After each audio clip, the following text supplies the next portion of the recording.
Picture a journey from being a scientist to one of the world's most sought-after sopranos. And that is not very common. No. Okay. So, and that is the story of a Nigerian. A Nigerian, our artist of the week. She was doing a research into genetics in Nigeria when, in 2006, she was awarded a scholarship to train as an opera singer in France.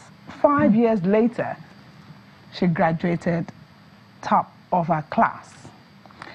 Okay, let me know. From a prestigious school, no less. So, we have in the studio this morning let me look at that, biology and genetics graduate from the University of Lagos. Bello, thank you for being here. Thank you for having me. Good morning. Wow, from genetics to soprano. I'm still trying to look for the link. How, you know? No, ask her. Okay. So you're here. It's an amazing journey, a blessed journey. What can I say? You know, when you're born in Lagos, Nigeria, you never expect to become an opera singer, no matter how much passion you have for the arts. I know. And I suppose it was divine, you know, the divine path God had for me. I always loved to sing, that's for sure. But well, you know, you should be singing hip hop. Oh, I absolutely no. What can I say? My mind was elsewhere. My ears were elsewhere, apparently, and I remember at Unilag when I was studying cell biology and genetics, my classmates used to make fun of me because I was like this odd, you know, odd human being. What were you singing when you were in Unilag? Well, I was singing, well, you know, everybody was, I think at that time it was Plantation Boys, you know, were the reigning artists, and Kush. But I was singing opera, I was singing Handel, Mozart, you know. Were you just going in another direction? Music at home, perhaps your father, your mother, your uncle? Yes, I remember. I have memories of Pavarotti at home, singing, you know, listening to Pavarotti's music, but mostly musicals. You know, The Sound of Music, My Fair Lady, Mary Poppins. Those were my you know, early influences. Those girly movies. Voila, the musicals that you sing to and dance to and dream with, and those were for me the music that, you know, enabled me to dream as a child. And then, of course, growing up, I had a bit of formal musical encounter at Queen's College, where I went to secondary school. And then the church had a very huge influence, because that was where I heard that orchestra for the first time, a huge choir, and there I said, oh my goodness, this is what I want to do. But you know, you have to... Did your parents sing? No, my mother. They only listen. My mother loves to sing, like most. You know, Nigerians have that. Bathroom, right? Yeah, and then praises, and then. But she doesn't care if the voice sounds croaky. She just belts it out. My father has a beautiful voice. So does my sister. Yeah, so it's more or less informal at an amateur level, shall we say, in the whole family. My brother plays the viola. And then, but I'm the only one who you know, got the opportunity, shall I say, to go professional with it. Interesting. Let's talk about that journey since that time. Have you been doing more of your singing in Nigeria or outside of Nigeria? Oh, definitely outside of Nigeria. So I went to the Conservatoire National, that's the National Conservatory of Music, where I studied classical singing formally for you know, many years, and then graduated and started off my career mainly firstly in France and then across the world. So the other recently I and my manager counted the countries I had gone to sing, and we got at over 20. So it's a lot of you know, singing on an international level. And so now for me, I want at this point to bring home this art, this music, this fresh music, shall we say, which is different from you know, different from what Nigerians know. But I believe people can, you know, relate to, because music has no boundaries, no borders. It has no color, no creed, no faith. Well, yeah, it is faith. Music is faith, but it has no. It just speaks to your heart. We're not hot on classical music in Nigeria. Do we know that? We're not exposed to it, shall we say.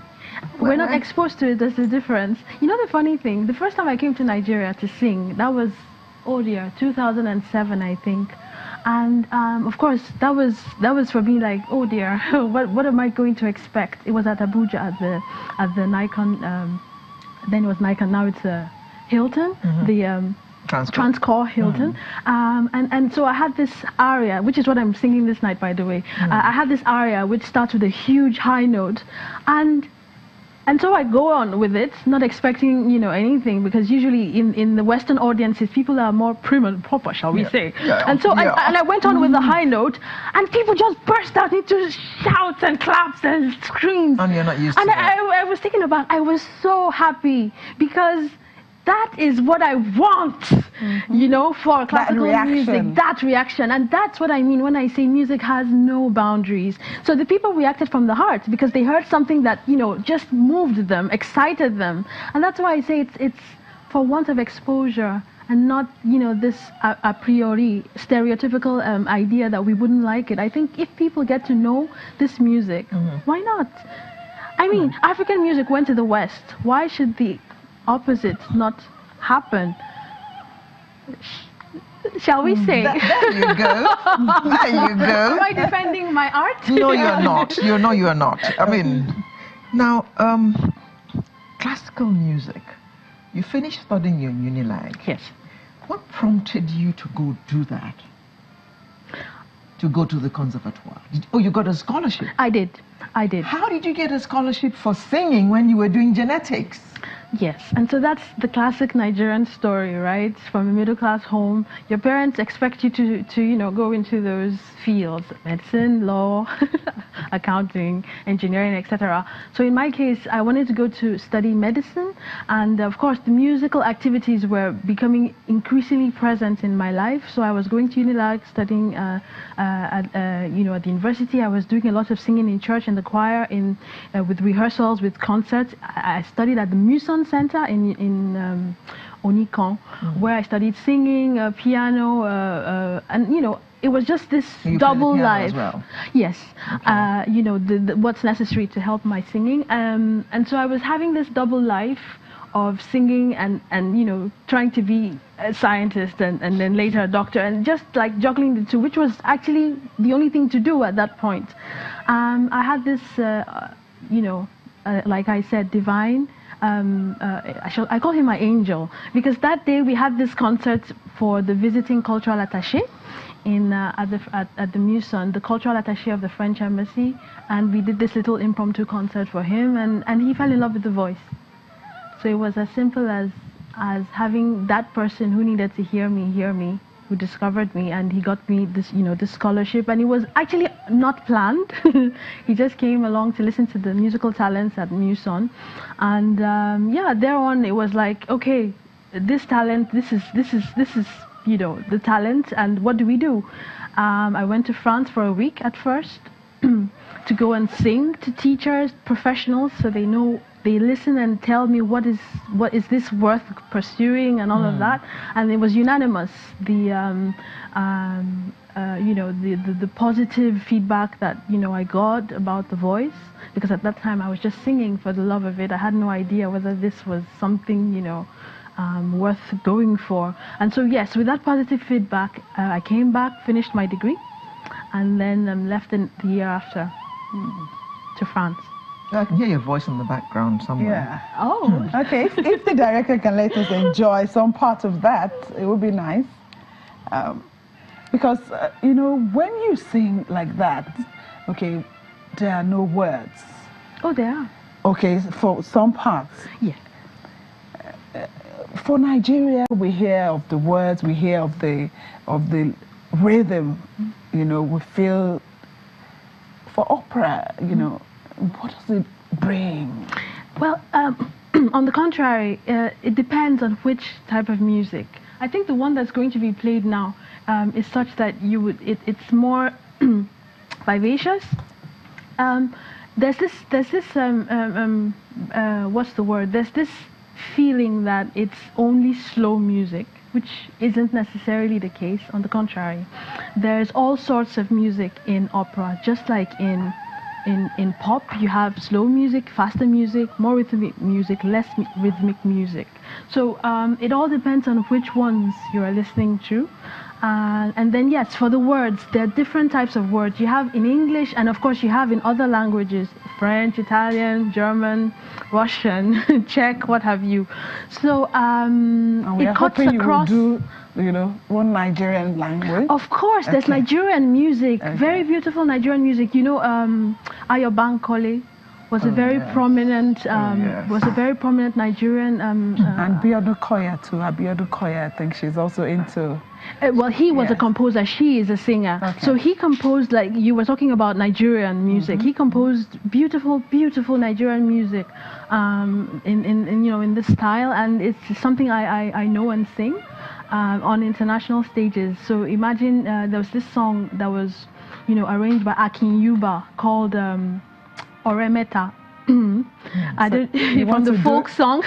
I just You don't want to? just making reference to it. It goes meta meta lore oe, meta meta lore oe, okoni wasuleni, okoni wasunile, okoni wasulaya, moshoju were mobalaya lo, motilo mogo, motilo mosa, motilo mogo bale odo, okwe we sheku papako, ise nkere sheku pokori. Now I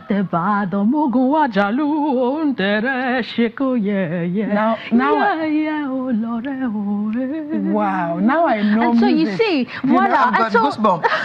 Thank you. And so that's classical music. It's the style of singing that's something else, fresh, goosebumps. But it still applies, as you can see and hear, to Nigerian languages. So maybe if we do more of the Nigerian languages, then more people will come to.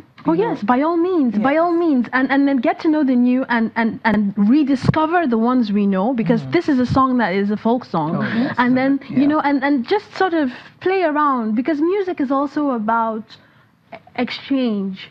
It's never fixed, just one type of music, one influence, one background. Music is always open to, influences and exchanges. You won the Pavarotti competition for young singers. Yes. But you were nominated for the Les Victoires de la Musique. Yes, which is the French Grammys.